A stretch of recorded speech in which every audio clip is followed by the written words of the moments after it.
Good afternoon, YouTube modeling community. Robert Bishop from RB Model Works coming at you from Moscow, Idaho. Today I'm doing an open box review. This is going to be starting a collaborative build between me and my buddy Sean over at the Scale Model Car Guy channel. Go over and check him out if you get the chance. I'm going to link him in the description. He does some great builds.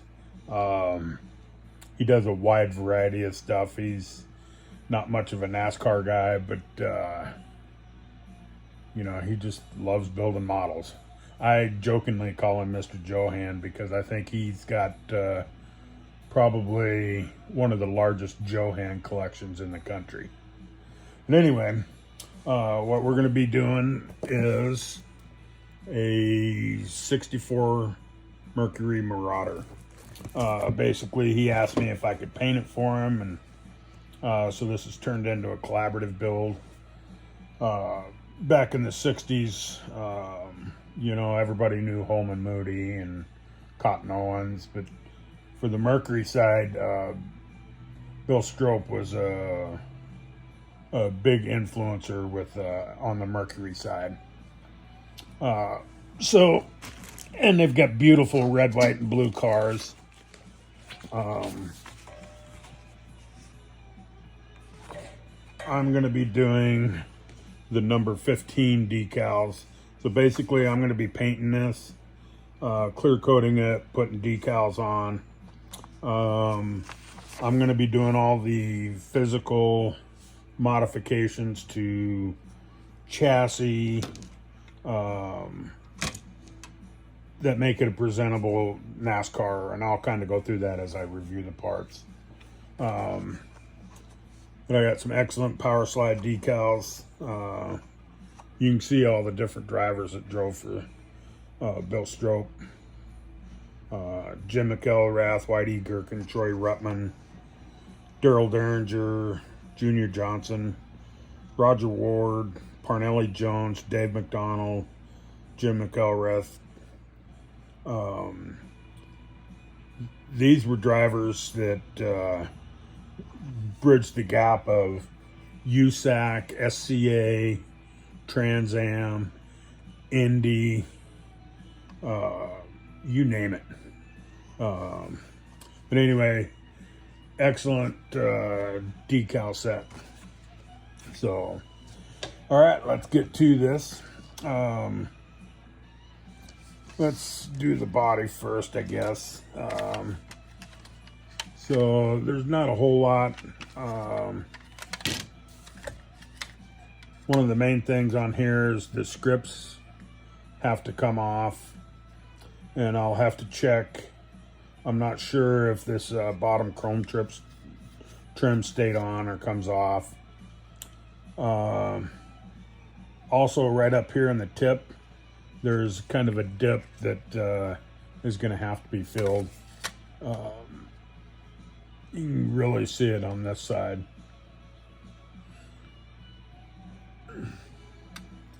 Come on, focus. There we go.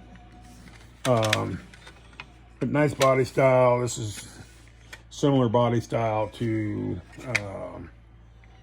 the Galaxy. Got their one-piece chassis. The Ford Galaxy was a pin down. You can see this is a screw down. What I did on the Galaxy, let me get my pencil out here.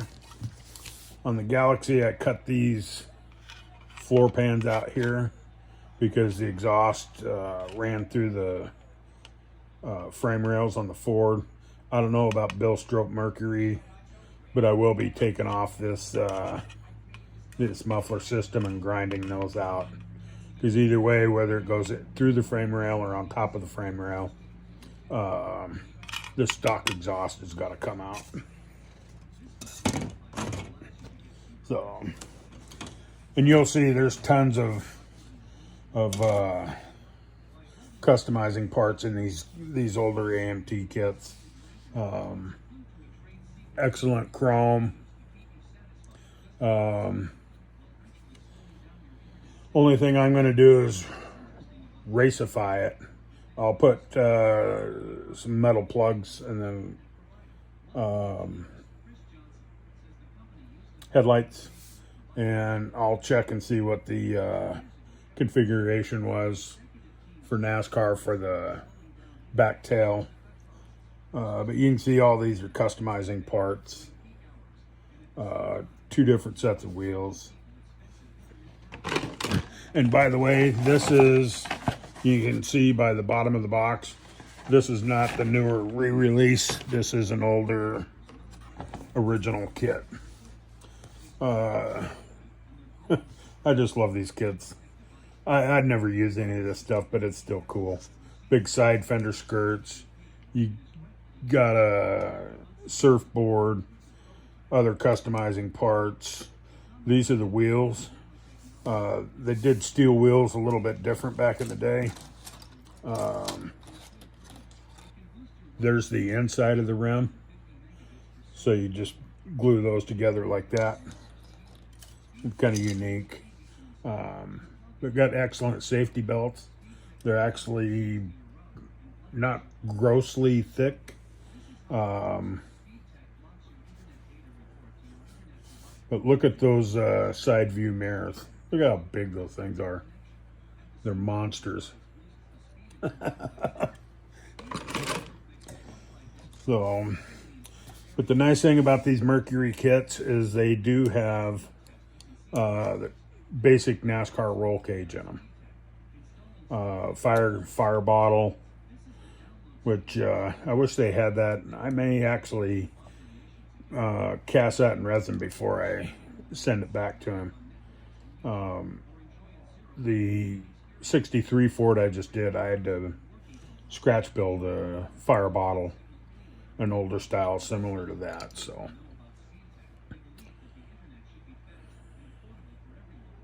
but yeah, it's, see if you can see it, it's got like the tape marks where it's been tape wrapped, which is kind of cool because on my 63 that I just did, I actually wrapped mine with tape. Some ridiculously weird seats, and then I don't know what kind of seats those are, but we won't be using either one of those. I'll send him one of my resin seats that I cast for my stock cars. And then more detailing stuff, part of a trophy. There's the front radiator, very simplified. Another part of the engine half here. Steering column with 3 on the tree. That'll be cut off, and I'll actually throw in one of my cast 4-speed manual transmission shifters. Top half of the motor, pulleys.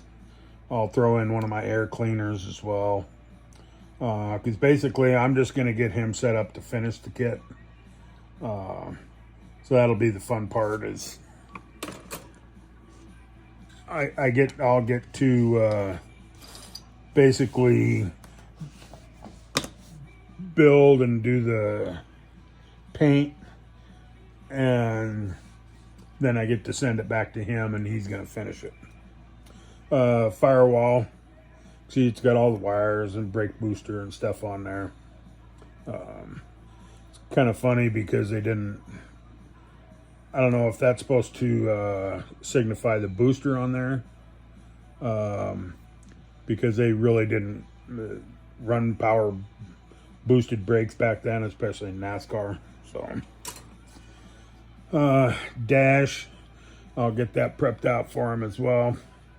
I'll get these trimmed down and put a flat plate in there, and give him some decals to put in there. One thing I did find that was unique in The 63 Ford kit, I looked and looked, but I thought it was really strange because there was one disc brake, and it was actually a really nice looking disc brake with the hub and the caliper. And I looked and looked and looked, and finally I looked at the decal or the instructions, and there was only one. Well, come to find out, here in the Mercury kit, instead of a disc brake, what they have in here is the drum brake setup. So you can actually pose it with the drum brake on the hub with one wheel off. I just thought that was really unique. I'm going to actually resin cast this before I send it back, because this would be great detail on an early 60s car if you wanted to do wheel off type display on the older car. I'm nowhere near good enough like Mark Batson to be able to make this whole assembly. Mark, if you go back and look at his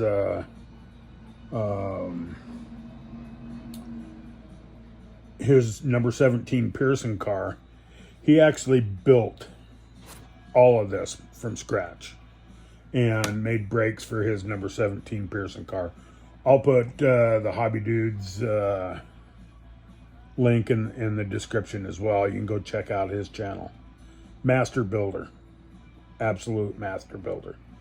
And then last but not least, the interior tub. This is where the majority of the work lies in this. And all right, just take that off here. For stock cars, they didn't have any of the back seats, so all of this has to come out.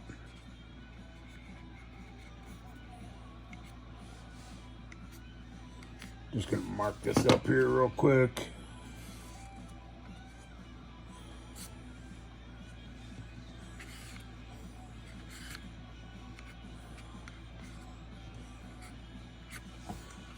All that's got to get cut out. In the back is kind of easy because there's a lip that to build off of. This is the real pain, is to reproduce a transmission tunnel. I did it with styrene and putty last time. I seen on Shapeways, Ron Olson has some 3D printed transmission tunnels that I'm going to pick up and try. They're 3 for like $11, something like that, pretty cheap. I think that will cut down a week's worth of time, because it took me a long time to glue in. Actually, what I did is I cut a large piece of tubing in half for the basic part of the tunnel, and then I built off it with strips of styrene coming up this way, and then puttied it, sanded it. I did that about 10 times, but it took me over a week just to get this hump done with that one from Ron Olson. It'll be like a one-day project, so definitely worth it. Then a bunch of, got a bullhorn. Here's a generator and stuff from that, and then being a screw bottom, here's your screws, your metal axles,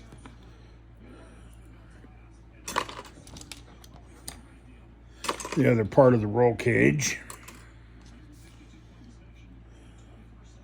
some kind of console or something for inside the car, the old battery, and then you got some type of modifying pieces that are still in there, which is fine.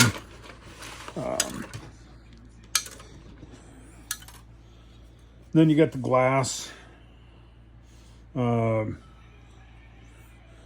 of strange, they have a clear grill front that goes in. They just had all kinds of weird parts. You can see the glass. The glass is kind of warped. So what I'm going to suggest to him is that this gets cut off.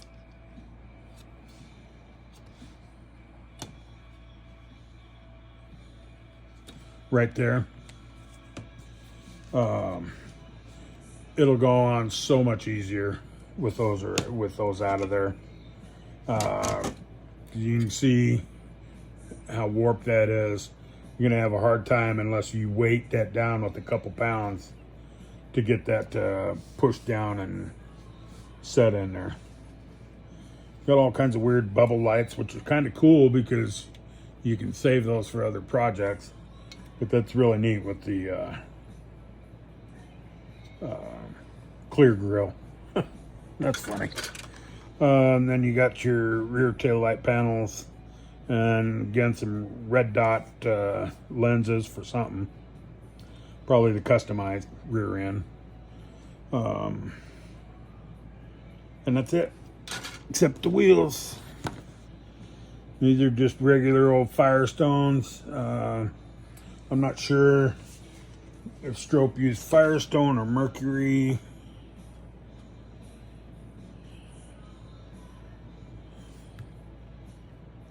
Well, or Firestone or Goodyear. I don't see Firestone or Goodyear on here.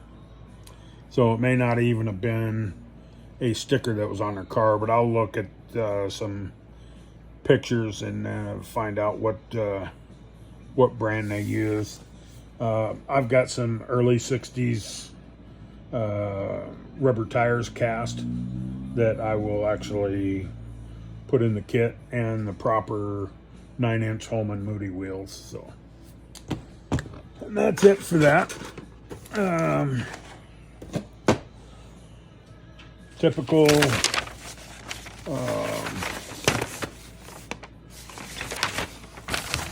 typical instruction sheet for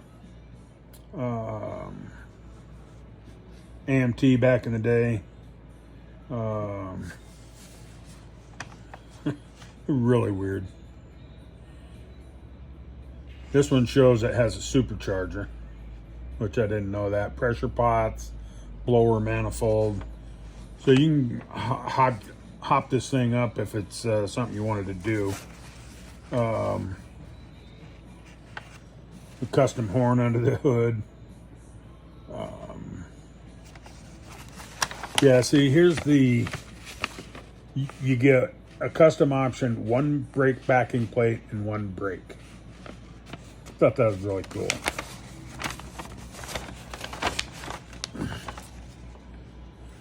Then the seat belts for those weird racing seats.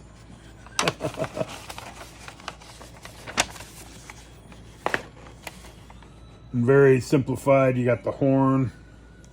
They do give you the clip in there that you can clip on here, and it's supposed to allow you to open and close the hood. I have never gotten one to be able to work yet. And then you have these snap washers that go over the body part to be able to push it down on there. I typically don't use them. I just glue my body in. And then the grill, tail light,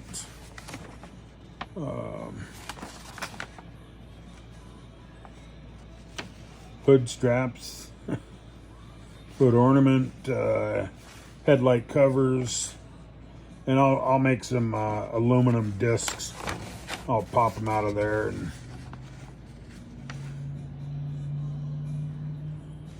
yeah, clear grill. Or no, here's a clear grill. Oh, and then that clear grill goes in the back, and these are the custom backup lights. Wow.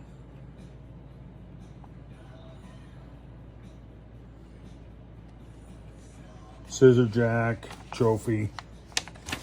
A lot of cool customizing parts. You know, back in the 60s, there weren't, you know, a bunch of companies that put out custom parts. So you know, you relied on the model company and what was in the box, and then your imagination. And that's all you had to customize a car. Now you can just dial up a company and pretty much order whatever you want to be able to customize a car. So, but anyway, as soon as I get my current build off the table, which is my 97 Citgo Michael Waltrip top dog car, which I'll be doing a video on this week. Once I get it off the table, I'm going to get this started and get it rolling for Sean. And then hopefully by the end of October, I'll be able to send this bad boy back to Sean to finish up. And then he'll do a finished build video of this. So, also, I am going... Normally, if you've watched my channel a while, you know that typically I just do update videos. I don't do build videos. I record with my phone, so I don't have the easy ability to just transfer my videos to my laptop. Plus, I use iMovie when I do my videos. Which isn't a very in-depth or easy-to-use product. You just put it up, you splice it, and throw some wording on there, and that's pretty much all you can do. I've decided that I am actually going to buy a 4K video camera, and I'm going to start doing video builds. This will be my first video build where I will capture everything that I do to this on video. Then I will edit it down to make it a decent time video. For instance, I'm already running into 21 minutes just doing this video. With doing the build video, I'll be able to hopefully keep it under 30-45 minutes for the complete build. I'm going to try that. And then I've also used I just purchased a program called Filmora. It was recommended by Mark Batson, Hobby Dude 007. I've been playing around with it a little bit, kind of getting an idea of how it operates and works and stuff that you can do without subscribing to it yet. But it's very affordable. You know, it's about the price of a model for an annual membership. So, you know, that's very doable. So in the future, that's, you know, what I'm going to be doing is instead of just basic update builds, I'm going to do build videos. And I think, number one, that's going to help me more stay focused on doing one build at a time. If you look at my hobby room, I've got, well, right now I've got 6 builds going on simultaneously. I was working on my 76 Mercury, David Pearson Mercury, and I realized time was fastly approaching, so I needed to pull out my 97 Thunderbird top dog car for a build off that I'm doing that ends October 20th. So I figured I better get that sucker out and get it done. And that's what happens. One thing just leads to another, and then I've got 6 to 10 open box projects going on my bench at one time.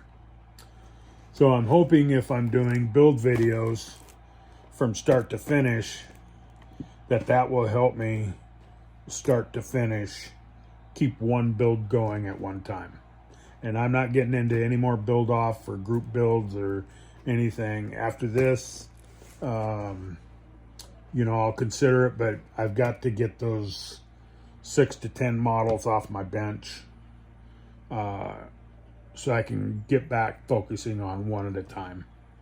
So anyway, I've rambled on long enough. Another quick word. I want to say thank you to all my subscribers. You know, my content may not always be for everybody, but I appreciate each and every one of you that have taken the time to come out and subscribe. And I really appreciate you guys that take the time to watch my videos. And I truly hope you get something out of them. For no other reason, I like to share tips, tricks. You know, I try to explain what I've done to a model in the process of my update videos.